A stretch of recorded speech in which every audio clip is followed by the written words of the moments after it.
Good day, my name is Felix Maltsev and I represent Patriarshy Dom Tours company.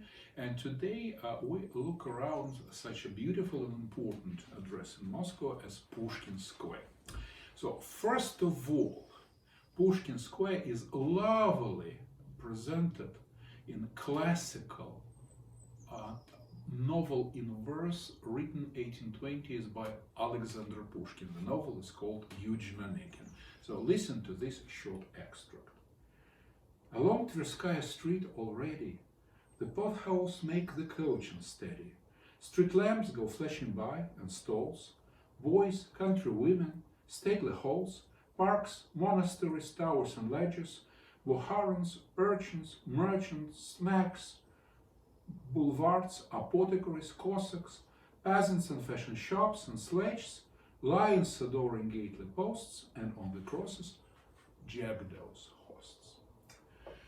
Today, when we look around, of all the diversity depicted by Pushkin, only one object remains: lions on the gates.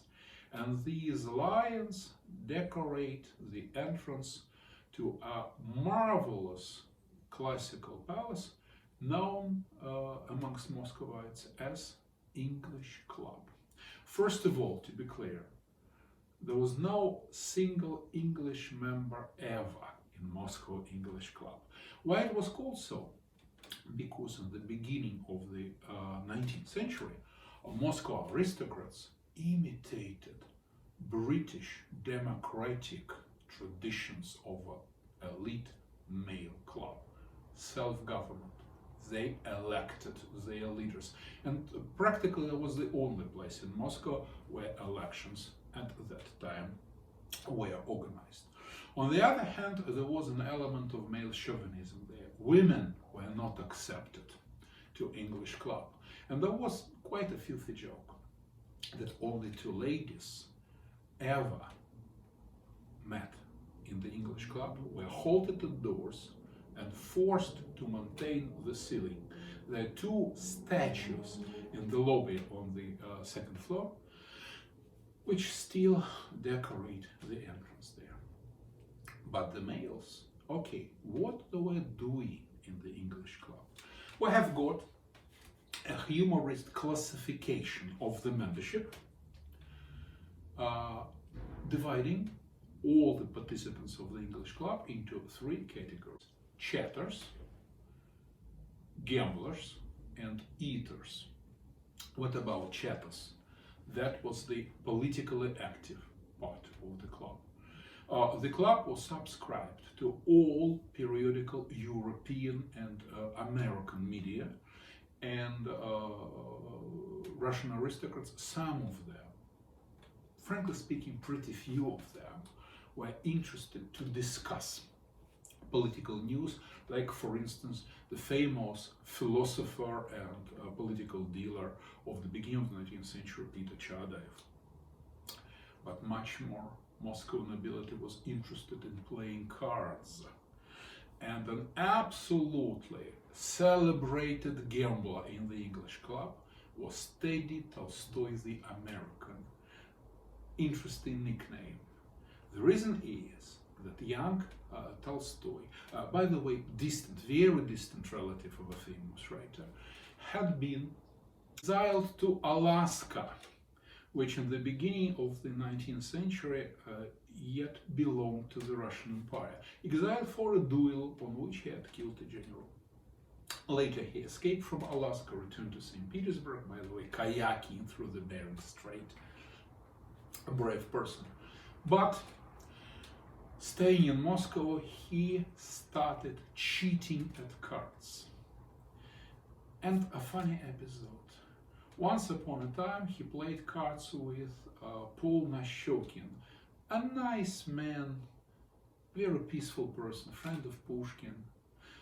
And after losing enormous sum of money to Teddy the American, and realizing he had no cash to pay back, Nashokin said, okay, I will pay you 3 rubles, this is what I lost in the first round, but later, sir, you had cheated. Then the American took off the gun, put it on the desk, aiming, Nashokhin said, I will count to 10. And if you do not pay me, I shoot. 1, 2, 3. All right, Nashokhin said, but first count. How much will you spend to bribe the police, the witnesses? Tolstoy thought a little bit and then said, my friend, may I shake your hand? You're the first honest person in this club I ever met. That's about gambling. And what about eating? The cuisine in the English club, the cooks of the English club were the best. And it was enormously cheap, just 1 ruble for a member. And every member of the English club was allowed to entertain 1 guest, but was ought to pay for that guest. And that was the reason for a disgrace to our great poet Alexander Pushkin.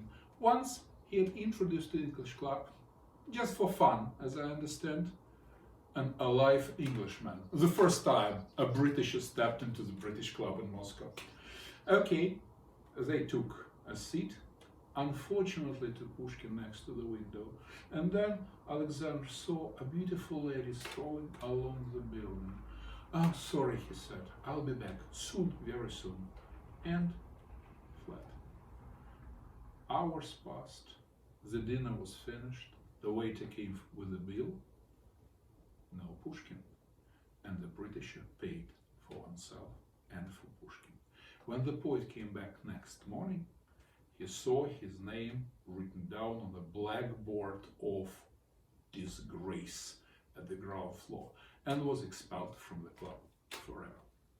Today, the English club does not function anymore. Now it's a museum of revolution, which was established in the building 1917. Most of the people think, yes, it's about Soviet revolution, Lenin. Not at all. The revolution of 1917 started with the democratic transformation of power in St. Petersburg, and the museum was established by first democratic prime minister of Russia, Alexander Kerensky. But Puskinskaya, first of all, of course, it's poet Pushkin and the monument to him.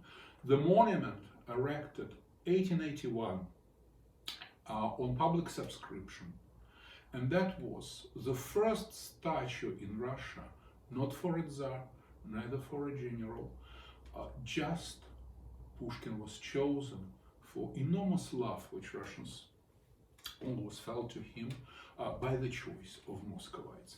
At the opening ceremony, Dostoevsky pronounced his famous phrase, Pushkin is our everything. It's funny that at that moment the statue was located on the absolutely other side of Tverskaya Street, nowhere it stands now.